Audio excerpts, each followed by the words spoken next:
Baseline, and this plays 2 to 4 players. It takes about 30 to 60 minutes to play, and this is a really interesting competitive dueling card game. And the main thing that differentiates this from a lot of other dueling games that I've seen is the way that the different dueling lanes are formed. Basically, there's a dueling lane between each player and the player adjacent to them, but then there's also a lane towards the center of the table where all players are a part of. And each turn in this game does happen simultaneously, so I think it will be quite snappy and quick, but there will be an active player that basically decides which lanes will activate first. And each turn, players get to assign their 7 cards in their hand to the 3 different lanes that they have access to, the one to their left, the one to their right, and the one towards the center. This will essentially put your card into combat, and you're going to be trying to get the most strength in the different lanes in order to win that match. And the reason you want to win is so that nothing happens to you, because every other player that loses within a lane is going to have damage inflicted on them. Each player is going to have a sort of defense token in each of the lanes that they're a part of, but then as soon as that takes any damage, it's going to get flipped to its damage side,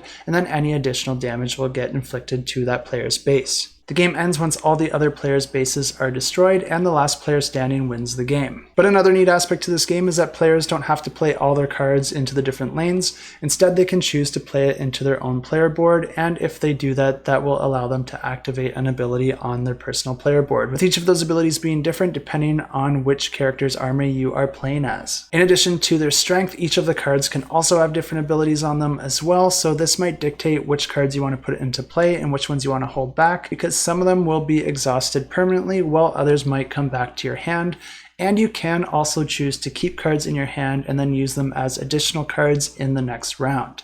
This opens up a lot of different strategies for players to explore, and I think it adds a lot of fun of trying to get the most out of your different abilities and the different abilities on the cards that you're able to play. The game also offers some really neat artwork with a sort of anime style, but all in all, I think this is bringing something really unique to your table, and if you are a fan of card battlers, this is definitely one you'll want to check out. The campaign page also already has the rulebook on there, which I am a huge fan of. I'm not sure if this one will be going to Tabletop Simulator or Tabletopia, but if it does, I'm sure that link will show up here on the campaign page, and it will definitely show up on the Shelf Clutter Discord, where we add all those links. So if you are interested in tabletop versions of games or just getting notified of new games, definitely check out our Discord. A little bit of a random plug here in the middle of this game, but check out the Discord. It's really cool, and you can find more info on this game and many others.